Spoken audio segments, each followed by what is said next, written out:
A very good morning, everyone. Welcome to our morning devotionals. সকলোকে good morning আৰু আমাৰ ৰাতিপুৱাৰ উপাসনাৰ সময়লৈ সকলোকে আমি স্বাগতম জনাইছো প্ৰভু যীশু খ্ৰীষ্টৰ নামত. Thank you, worship team, and thank you, Brother Messing, for just leading us into the presence of the Lord. And we are honored to just start our day with Jesus. আমি ঈশ্বৰক ধন্যবাদ দিওঁ যে আমি নিজৰ শনিবাৰটো ঈশ্বৰৰ লগত আৰম্ভ কৰিবলৈ পাইছো, এই সুযোগটো পাইছো। ঈশ্বৰক আমি ধন্যবাদ দিওঁ।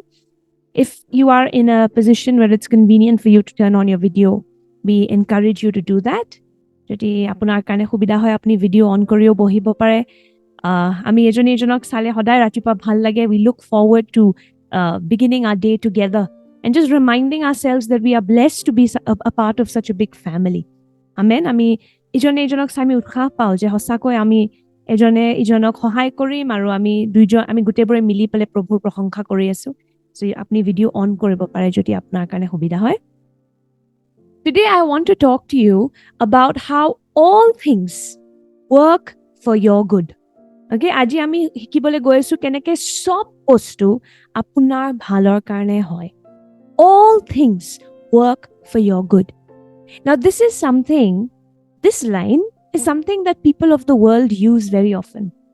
এই লাইনটো জগতৰ মানুহবোৰে বহুত ব্যৱহাৰ কৰে যে যি হয় ভালৰ কাৰণে হয়। শুনিছেনে? This is a very common thing that people tell us when something goes wrong and they don't know what to tell. They don't know what to tell you. যেতিয়া কিবা এটা আমাৰ জীৱনত কিবা এটা বেয়া হয় আৰু মানুহবোৰে নাজানে কেনেকৈ আমাক সান্তনা দিব লাগে, তেওঁলোকে নাজানে কি কৰিব লাগে সেইখিনি সময়ত, তেওঁলোকে এইটোৱে কয় যে যি হয় ভালৰ কাৰণে হয়, দিয়া চিন্তা নকৰিবা। This is a very common line of consolation that people of the world always give us. Don't worry, whatever happens for good. Now, this is true, but not for everyone. Okay, etu hoyto hoy, kintu hokolur karone nohoy. Bible-or mote, etu kebol ishorok prem kora luk hokolor karone he hoyto hoy. According to the Bible, that all things work for our good. Ji hoy bhalor karone hoy. This is not everybody's reality. Okay? সেইকাৰণে কিছুমান মানুহৰ জীৱনত আপুনি চাব বেয়া হোৱাৰ পিছত আৰু বেয়া হৈ জীৱনটো শেষ হৈ গ'ল। Okay, for some people you will see something bad happen and then something worse happen, and in that cycle their life is over, right? And so at that time you question yourself, how come all things are happening for good? How did this happen for good? হেনেকুৱা যেতিয়া পৰিস্থিতি হয় আমি এই প্ৰশ্নটো সুধো যে কেনেকেনো সব বস্তু ভালৰ কাৰণে হ'ল। কিন্তু বাইবেলত বহুত স্পষ্ট ৰূপত কোৱা আছে যে সকলো বস্তু ঈশ্বৰক প্ৰেম কৰা লোকসকলৰ কাৰণে ভাল হ'ব। Okay, the Bible is very clear about this, that all things will work together for good for those who love God. For those who love God. এটা কণ্ডিশ্যন আছে। আপুনি যদি এইটো সত্য হোৱা দেখিব বিচাৰিছে, if you want to see this happen in your life, there is a condition, and the condition is you need to love God. Okay, let's start with Romans 8:28. ahok ami Romia 8 অধ্যায় পঢ়িম, verse 28. And we know that God causes everything. Who causes? Not luck, not life, not আমি সদায় কওঁ মোৰ কপাল নহয়। Okay, ইয়াতে বাইবেলত কি লিখা আছে? ঈশ্বৰে সকলো বস্তু আমাৰ ভালৰ কাৰণে কৰে। What does it say? God causes everything to work together for the good of those who love God. For the good of those who love God and are called according to his purpose for them. ইয়াতে বাইবেলত বহুত স্পষ্ট ৰূপত কোৱা আছে যে ঈশ্বৰে সকলো বস্তু তেওঁলোকৰ ভালৰ কাৰণে কৰে, যোন লোকসকলে ঈশ্বৰক প্ৰেম কৰে আৰু ঈশ্বৰৰ পৰিকল্পনাৰ কাৰণে তেওঁলোকক মাতা গৈছে। They've been called according to God's purpose. ঈশ্বৰৰ উদ্দেশ্যৰ কাৰণে যাক মাতা গৈছে। Okay, people who have been called according to God's purpose, people who love God, all things work together for their good. Amen. যোনবোৰ লোকসকলে ঈশ্বৰক প্ৰেম কৰে, হৃদয়ৰ পৰা সঁচাকৈ ঈশ্বৰক প্ৰেম কৰে, তেওঁলোকৰ কাৰণে সব বস্তু ভালৰ কাৰণে হ'ব। মানে সবচে বেয়া পৰিস্থিতিও যোনটো শয়তানে আপোনাৰ জীৱনত আনিব চেষ্টা কৰে, সেইটোৰো ঈশ্বৰে ব্যৱহাৰ কৰিব আপোনাৰ উন্নতিৰ কাৰণে, আপোনাৰ সফলতাৰ কাৰণে। Amen. Even the worst situation that Satan tries to bring into your life, which he will try from time to time, right? But understand and be rest assured that even the worst situation in your life, God will use for something good. ultimately it will turn out for your good. অৱশেষত আপুনি চাব আপোনাৰ ভালৰ কাৰণেই হ'ব। এইটো জগতৰ কাৰণে সত্য নহয়, কিন্তু বিশ্বাসী লোকসকলৰ কাৰণে এইটো সত্য হয়। This is not true for the world, okay? But this is true for people who love God and are called according to His purpose. Do you love God? আজি আপুনি নিজকে সোধক, আপুনি ঈশ্বৰক প্ৰেম কৰেনে? And are you called according to His purpose? আপোনাক ঈশ্বৰে মাতিছেনে এটা পৰিকল্পনাৰ কাৰণে, এটা উদ্দেশ্যৰ কাৰণে? Has He called you for a plan? Has He called you for a purpose? Then celebrate, because everything will work together for your good. Everything. The bad news, the missing of eta job napale, even that God will use for your good. Okay? Kiba eta kunubai eri thoi gusi gol, kunubai thogai thoi gusi gol, somebody cheated you, somebody betrayed you. Even that experience God will use for your good. Henekwa onubhavo যোনটো জগতে দেখিলে ক'ব এইটো কিমান এইটো ধুমুহা দেখোন, সেই ধুমুহাটোতো ঈশ্বৰে আপোনাৰ ভালৰ কাৰণে ব্যৱহাৰ কৰিব। God will use even that storm for your good, because the Bible says God causes everything to work for our good. বাইবেলত কি কোৱা গৈছে? ঈশ্বৰে সকলো বস্তু ব্যৱহাৰ কৰে আমাৰ ভালৰ কাৰণে। Everything will work for your good. Can you declare that? Everything will work for my good. ahok ami ko everything will work for my good. Everything. Why? Because luck is not writing your story. বুজি পাইছেনে? কপালে আপোনাৰ জীৱন লিখা নাই, বিশ্বাসী। বুজি পাই আছেনে? আপোনাৰ কাহিনী কোনে লিখি আছে? আপোনাৰ পিতৃয়ে, আপোনাৰ মৰমীয়াল দেউতাই। Your loving father is the author of your story. Luck, by chance, these are not the writers of your story. God is the writer of your story. Amen. And so you can be rest assured, even the bad things, He will turn around for your good. বেয়া বস্তুখিনিও, বেয়া পৰিস্থিতিখিনি, কঠিন পৰিস্থিতি আপোনাৰ ভালৰ কাৰণে ব্যৱহাৰ হ'ব। Amen. Now when I look back at our life, the worst seasons of our life have become our most powerful testimonies. এতিয়া যেতিয়া মই নিজৰ জীৱনটো ঘূৰি চাওঁ, মই আপোনালোকক ক'ব পাৰোঁ পুৰা বিশ্বাসেৰে, আমাৰ জীৱনৰ সবচে বেয়া সময়খিনি এতিয়া আমাৰ জীৱনৰ সবচে শক্তিশালী সাক্ষ্য। যে জগতৰ বিভিন্ন মানুহবোৰে উৎসাহ পায় সেই সাক্ষ্যবোৰ শুনি পালে, কিন্তু সেই সাক্ষ্যবোৰৰ জন্ম ক'ত হ'ল? ধুমুহাত। Now I can tell you, okay, that even the most difficult situations of our life have today become our most powerful testimony. That people across the world listen and they are encouraged. But these testimonies were birthed in storms. These testimonies were birthed in storms. Okay, so do not be discouraged if you're going through a tough situation right now. আপুনি যদি কঠিন পৰিস্থিতিৰ মাজেৰে গৈ আছে, বিশ্বাস কৰক সকলো বস্তু আপোনাৰ ভালৰ কাৰণে হ'ব। Amen. Trust in this truth that everything will work for your good. Amen. Everything will work for your good. Because you worship a good father, never allow Satan to bring doubt into your heart about God's goodness. কেতিয়াও শয়তানকে অধিকাৰটো নিদিব আপোনাৰ হৃদয়ত সন্দেহ আনিবলৈ ঈশ্বৰৰ প্ৰেমৰ বিষয়ে বা ঈশ্বৰৰ চৰিত্ৰৰ বিষয়ে। যিয়ে নহওক কিয় ঈশ্বৰ ভাল হয়, এইটো স্থিৰ থাকক আপোনাৰ জীৱনত। Let that be a stable truth in your life. এটা স্থিৰ সত্য আপোনাৰ জীৱনত এইটো থাকক যে আমাৰ ঈশ্বৰ ভাল হয়। Amen. That God is good all the time. Let that be the pillar of our life. Let that be the foundation of our faith. Amen. Now today we will look at the life of King David. দাউদৰ জীৱনৰ পৰা আমি দাউদৰ জীৱনটো পঢ়িলে সঁচাকে বহুত উৎসাহ পাওঁ আমি। We get a lot of encouragement when we read about the life of King David. বহুত প্ৰেৰণা পাওঁ। We are inspired every time we read about the life of King David. মনত কৰিব যে দাউদে এটা প্ৰতিশ্ৰুতি পাইছিল স্যামুৱেলৰ দ্বাৰা, ৰাইট? স্যামুৱেল যোন নবী আছিল, স্যামুৱেলে আহি পেলাই দাউদৰ ওপৰত ভৱিষ্যবাণী কৰে, তাক অভিষেকৰ তেল তাৰ ওপৰত ঢালে। So you remember that the prophet Samuel comes to David when David was a young shepherd boy, anoints him and prophesies, okay, that this is going to be the next king. Okay, he tak অভিষেক কৰে, tak বিশেষ কৰি দিয়ে ঈশ্বৰৰ অভিষেকেৰে। He separates him, he makes him special, okay, by anointing him. God had already spoken through Samuel to David and his family. But did David become king overnight? দাউদ কি লগে লগে ৰজা বনি গ'ল? প্ৰতিশ্ৰুতিটো পোৱাৰ লগে লগে সি ৰজা বনি গ'ল নে? সিংহাসনত বহি গ'ল নে? নাই, প্ৰতিশ্ৰুতিটো পোৱাৰ পাছত এটা যাত্ৰা আছিল।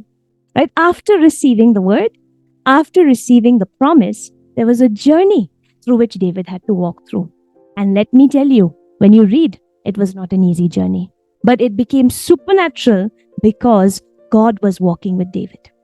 আপুনি যেতিয়া বাইবেলখন পঢ়ে আৰু দাউদৰ যাত্ৰাৰ বিষয়ে পঢ়ে নহয়, এইটো এটা সহজ যাত্ৰা নাছিল, বহুত কঠিন যাত্ৰা আছিল দাউদৰ, সিংহাসনৰ লাগে, আৰু সিংহাসনৰ পাছতো তাৰ কাৰণে সহজ নাছিল, কিন্তু অলৌকিক হৈ গ'ল তাৰ সেই কঠিন যাত্ৰাটো, কাৰণ দাউদ ঈশ্বৰৰ লগত খোজকাঢ়ি আছিল। আমেন? Because David was walking with the Lord, even that difficult path became supernatural. Hey kothin pothtuo অলৌকিক হৈ গ'ল, কাৰণ দাউদ ঈশ্বৰৰ লগত খোজকাঢ়ি আছিলে। So your life may not be an easy life. Okay? I always say this, Christianity is not a fairy tale. মই সদায় এইটো বস্তু কওঁ যে বিশ্বাসী হোৱা মানে ফেৰী টেল নহয়, যে আমি সেই সৰু কালিত ৰজা ৰাণী কিতাপবোৰ পঢ়ো, সেইটো নহয়। কঠিন পৰিস্থিতি আহিব, কিন্তু কঠিন পৰিস্থিতিত আমাৰ জীৱিত ঈশ্বৰ আমাৰ লগত থাকিব। Amen? Okay, Christianity is not a fairy tale. But even in that difficult situation, your living God is going to stand with you. He will protect you. He will give you peace. Amen. Let's look at the life of King David, and we will look at one portion from 1 Samuel 18. Pratham Samuel, 18 অধ্যায় আমি আজি পঢ়িবলৈ গৈ আছো, verses 17 to 30. It's quite long, but it's also very interesting. অকমান দীঘলীয়া হ'ব পাৰে, কিন্তু বহুত ইণ্টাৰেষ্টিং হয়, তে মন দি পালে শুনিব। I don't know if you've read this portion of David's life in the past, where Saul keeps mistreating David, okay, and he keeps cheating David. এটো এনেকুৱা এটা কাহিনী হয় য'ত আমি দেখো যে Saul, যোন ইজৰাইলৰ প্ৰথম ৰজা আছিল, তেওঁ সদায় হিংসা কৰিছিল দাউদক। Remember that, okay? Saul was always jealous of David because David was becoming very popular. দাউদক সদায় হিংসা কৰিছিল চাউলে, কেলে? কাৰণ দাউদ বহুত পপুলাৰ হৈ আছিল, মানুহবোৰে দাউদৰ প্ৰশংসা কৰা আৰম্ভ কৰিছিল, আৰু Saulৰ হৃদয়ত কি আহি গৈছিল? হিংসা. There was jealousy in Saul's heart against David because David was becoming very popular after he had killed Goliath. মনত কৰিব, গলায়াথৰ বধ কৰাৰ পিছত, গলায়াথক হৰোৱাৰ পাছত দাউদৰ প্ৰশংসা কৰা আৰম্ভ কৰিছিল লোকসকলে। People started to praise David. And Saul, being an insecure king, was becoming very jealous. Okay, Saul, যাৰ হৃদয়খন শুদ্ধ নাছিলে, তেওঁ কি কৰা আৰম্ভ কৰিছিল? দাউদক হিংসা কৰা আৰম্ভ কৰিছিল। So let's read this. One day, Saul said to David, I am ready to give you my older daughter Merab as your wife. ইয়াতে চাওক, চাউলে দাউদক কি কয় যে মই সাজু হৈছো মোৰ সবচে ডাঙৰ পুত্ৰীক তোমাৰ অৰ্ধাংগিনীৰ ৰূপত তোমাক দিবলৈ। মই মেৰাব, যোন মোৰ পুত্ৰী হয়, মই তাইক তোমাৰ অৰ্ধাংগিনীৰ ৰূপত তোমাক দিবলৈ বিচাৰিছো। I want to give Merab to you, my oldest daughter, as your wife. But first you must prove yourself to be a real warrior by fighting the Lord's battles. ইয়াতে চাউলে চাওক কি কয় যে কিন্তু তাৰ আগতে, তোমাক মোৰ পুত্ৰীৰ হাতখন দিয়াৰ আগতে মই চাবলৈ বিচাৰো প্ৰমাণ যে তুমি সঁচাকৈ আচল সৈনিক হয় আৰু তুমি ঈশ্বৰৰ যুদ্ধবোৰত তুমি বিজয়ী হ'ব পাৰিবা। I want to see you fight God's battle. Prove it to me, and then I'll give you my daughter. Why was he doing this? It was to trick David. এটো কিয় চাউলে কৰি আছিল? দাউদক ঠগাবলে, যাতে দাউদে যুদ্ধৰ ভূমিত গৈ পেলে হাৰি যায় আৰু তাৰ বধ হৈ যায়, তাৰ মৃত্যু হৈ যায়। This was Saul's plan, to send David to the battlefield so that David dies. Okay, because remember, he wanted to get rid of David. Daudok Saule অতৰাবলৈ বিচাৰিছিল তাৰ পথৰ পৰা। Then next, for Saul thought, I'll send him out against the Philistines and let them kill him rather than doing it myself. Saule কি ভাবিছিল? মই ফিলিষ্টিয়া লোকসকলৰ হাতত দাউদক দি দিও, তেওঁলোকে দাউদৰ বধ কৰক, মই কিয়নো এই দায়িত্বটো দাউদৰ মৃত্যু কৰাটো বা তাৰ বধ কৰাটোৰ সেই দায়িত্বটো মোৰ ল'বলৈ ইচ্ছা নাই, ফিলিষ্টিয়া লোকসকলে যেন দাউদক মাৰি দিয়ক। This was what was on Saul's heart. Let the Philistines kill David. I don't want to take responsibility. But his heart was what? To kill David. তাৰ হৃদয়খন কি আছিল? চাউলৰ দাউদৰ মৃত্যু কৰা, দাউদৰ বধ কৰা। দাউদৰ নম্ৰতা চাওক এতিয়া। Look at David's humility. He says to Saul, who am I? And what is my family in Israel that I should be the king's son-in-law? David exclaimed, my father's family is nothing. So when the time came for Saul to give his daughter Merab in marriage to David, he gave her instead to Adriel, a man from Meholah. Yate sauk Saule kenekwa sotaisile Daudok. Daudok prothom Saule kole je mur putrik tumi biya patibo para. Tar pisot Daude koy মইতো যোগ্য নহয়, ৰজাৰ পুত্ৰীক বিয়া পাতাৰ মই যোগ্য নহয়। আৰু তাৰ নম্ৰতা চাওক দাউদৰ। আৰু দাউদে কয়, আৰু এইবোৰ অভিষেক হোৱাৰ পাছত দেই, this is David after he was anointed by Samuel. Look at his humility. He says, who am I that I should be the king's son-in-law? দাউদৰ নম্ৰতা চাওক। দাউদে কয়, মই কোন হয় যে মই চাউল ৰজাৰ পুত্ৰীৰ মই জোৱাই হ'ব পাৰো? মই যোগ্য নহয়, মোৰ পৰিয়াল আপোনাৰ যোগ্য নহয়। Okay, my family is not worthy of your family. And Saul tricks David. He says he'll allow him to marry his daughter, but instead he marries off Merab to another man called Adriel. আৰু এজন পুৰুষৰ লগত মেৰাবৰ বিয়া পাতি দিয়ে। দাউদক লোভ দিয়ে যে মোৰ ছোৱালীক বিয়া পাতিবি। হঠাৎ তাৰপিছত সি নিজৰ হৃদয় সলনি কৰি পেলাই নিজৰ পুত্ৰীক কাৰোবাৰ বেলেগৰ লগত বিয়া পতাই দিয়ে। প্ৰথম ইয়াতে চাওক, তাক চতাই আছে।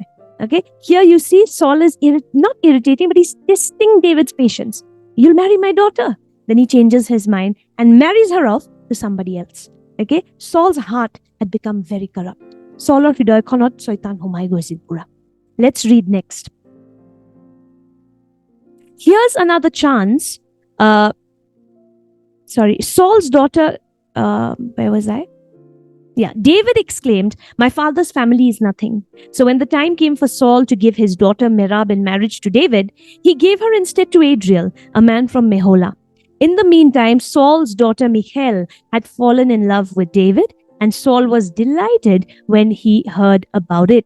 Here's another chance to see him killed by the Philistines, Saul said to himself. It is Saul of হৃদয়খন চাওক। Saul গম পালে যে তাৰ আৰু এজনী পুত্ৰীয়ে দাউদক প্ৰেম কৰা আৰম্ভ কৰিছে। মিখাল বুলি যোনজনী ছোৱালী আছিল, চাউলৰ পুত্ৰী আছিল, তাই দাউদক প্ৰেম কৰা আৰম্ভ কৰিছিল। সেইটো শুনাৰ লগে লগে চাউলে বহুত ফূৰ্তি পাইছে। সি ভাবিছে আৰু এটা চান্স পালো দাউদক এতিয়া ফিলিষ্টিয়াৰ হাতত তাৰ বধ কৰিবলে। So he thinks to himself, now there's another chance through Michal, okay, to kill David, to send him to the battle again. Then look at what he says. Today you have a second chance to become my son-in-law. Then Saul told his men to say to David, the king really likes you and so do we. Why don't you accept the king's offer and become his son-in-law? When Saul's men said these things to David, he replied, how can a poor man from a humble family afford the bride price for the daughter of a king? So Daude ate ako punorbar he eke uttorto diye. মই নম্ৰ হয়, মই ইমান ডাঙৰ পৰিয়ালৰ পৰা নাহো, মোৰ ৰজাৰ পুত্ৰীক বিয়া পাতিব পৰা মই যোগ্য নহয়। কিন্তু চাউলে বহুত চেষ্টা কৰি আছিল দাউদক নিজৰ জোৱাই বনাবলে আৰু তাৰ আগতে তাক যুদ্ধলে পঠাই দিবলে যাতে তাৰ বধ হৈ যাওক। This was Saul's plan. I'll ask David to marry my daughter, but before that he has to prove himself. So I'll send him to the battle and he'll die in the battlefield. Okay? That was Saul's plan from the very beginning. Tell David that all I want for the bride price is 100 Philistine foreskins. Now, bride price, কইনাৰ যোনটো দাম ইয়াতে লিখা আছে, এইটো ইজৰাইলত এটা নিয়ম আছিল য'ত কইনাক দৰাজনে গ্ৰহণ কৰিবলৈ উপহাৰ দিব লাগে কইনাৰ পৰিয়ালক। Okay, this was like the culture in Israel where to get the bride, okay, into your family, you have to give gifts. And David said, how can I give the king gifts? দাউদে সদায় ভাবিছিল মইনো কি যোগ্য হয় যে মই ৰজাৰ পুত্ৰীক উপহাৰ দি পেলাই আনিব পাৰিম, মোৰতো ইমান মই যোগ্য নহয়, I am not that worthy to be able to do that. আৰু চলে কি কৰিছিল? চলে কেৱল ক'লে যে মোক কইনাৰ উপহাৰৰ ৰূপত কি লাগে, কইনাৰ দামৰ ৰূপত কি লাগে, কেৱল 100 ফিলিষ্টিয়া, মোক খালি 100 Philistines, I just want them. Kill 100 Philistines and take my daughter. And look at what David said. David was delighted to accept the offer. Before the time limit expired, he and his men went out and killed 200 Philistines. Yate sauk. Saule Daudok kole 100টা ফিলিষ্টিয়াক মাৰা আৰু মোৰ পুত্ৰীক লৈ যোৱা। Saulৰ plan কি আছিল? দাউদ মৰি যাওক তাতে। দাউদৰ হৃদয়খন কিন্তু ঈশ্বৰৰ লগত জড়িত হৈ আছিল। দাউদে ফুৰ্তিহে পালে 100 নহয় 200টা ফিলিষ্টিয়া মাৰি লৈ আনিছে। Look at him. He went to the battle with the Lord and not just 100, 200 Philistines he brought. What Saul meant for David's harm, God turned it around for his good. দেখিছেনে? যোনটো Saulে দাউদৰ বিনাশৰ কাৰণে আনিব বিচাৰিছিল, ঈশ্বৰে সেই পৰিস্থিতিটোৰ ব্যৱহাৰ কৰিলে দাউদক আৰু ওপৰলৈ উঠাবলৈ। Amen. God used it to elevate David higher. Saul wanted to kill him. God was elevating him. You see, even that trick that Satan was bringing into David's life, God was using it to promote David. যোনটো চাল শয়তানে আনি আছিল দাউদক ঠগাবলে, দাউদক মাৰিবলে, সেই বেয়া পৰিস্থিতিটোৰ ব্যৱহাৰ ঈশ্বৰে কৰিলে দাউদক সফলতা দিবলে, to promote him.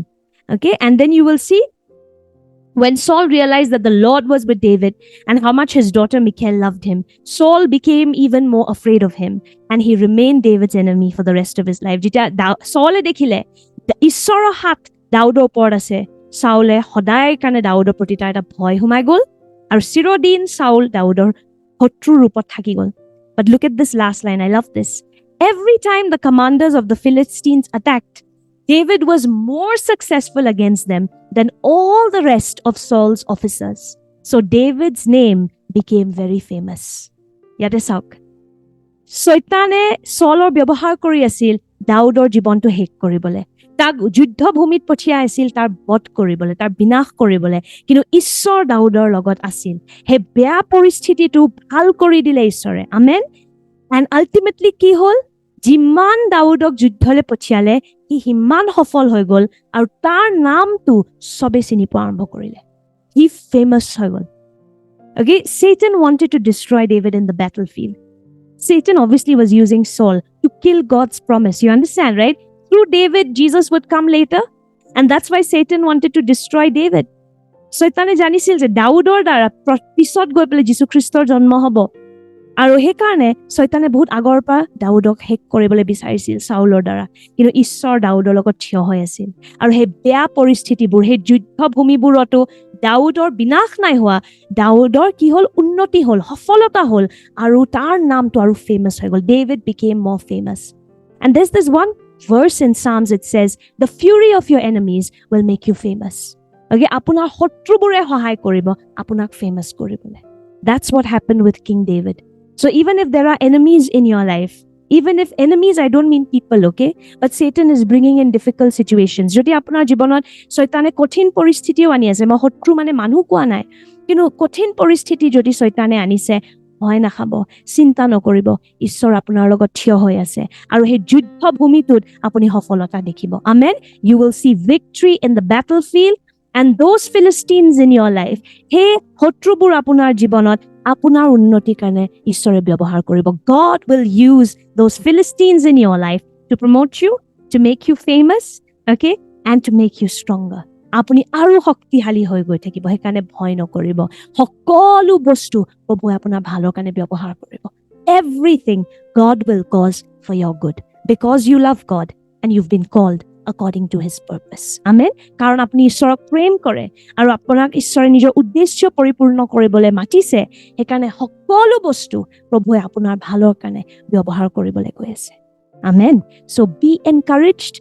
Don't be afraid of anything Satan brings against you. Get excited because that is only going to elevate you. Amen. শয়তানক কেতিয়াও ভয় নকৰিব, কাৰণ ঈশ্বৰে শয়তানৰ ব্যৱহাৰ কৰিব আপোনাক আৰু সফল কৰিবলৈ. To make you more successful, God will use the enemy. So do not ever be afraid of Satan, and anything he does against you, everything will work for your good. সব বস্তু আপোনাৰ ভালৰ কাৰণে প্ৰভুৱে ব্যৱহাৰ কৰিব. Amen. Let's look to the Lord together in prayer. আহক আমি একেলগে এই মুহূৰ্তত প্ৰাৰ্থনা কৰোঁ. প্ৰভু যীশু, আমি তোমাক ধন্যবাদ দিছোঁ যে আমি এই বাক্যখিনি গ্ৰহণ কৰি পেলাই আমি উৎসাহ পাইছোঁ. Thank you, God, that as we have meditated on your word, we are encouraged and we are strengthened, O God. Thank you that even from the life of King David, we see your faithfulness and we see your kindness, God.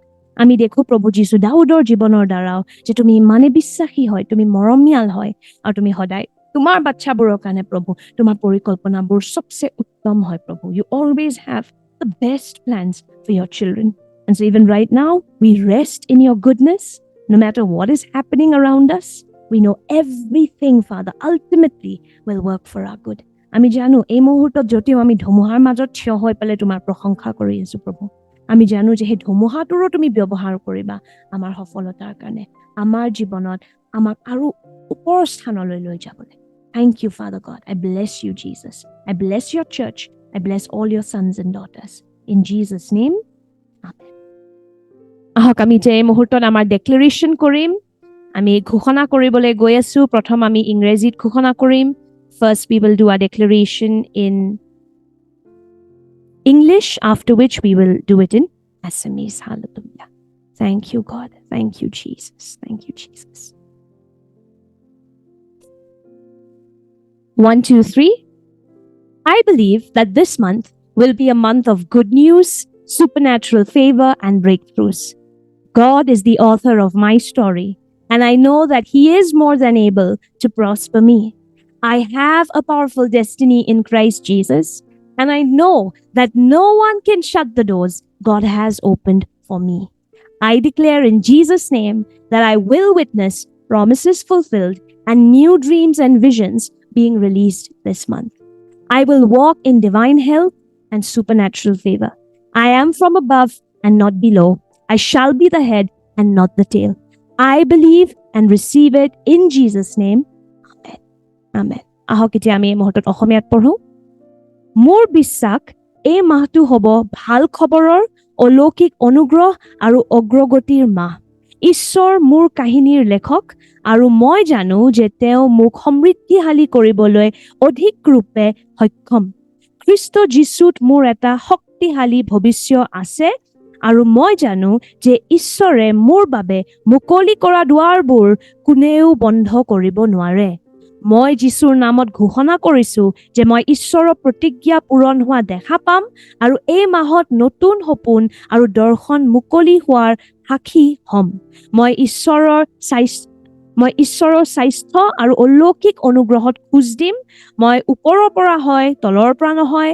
মই মোৰ হয়, নেগুৰ নহয়। মই যীশুৰ নামত বিশ্বাস কৰোঁ আৰু গ্ৰহণ কৰোঁ। আমেন, আমেন।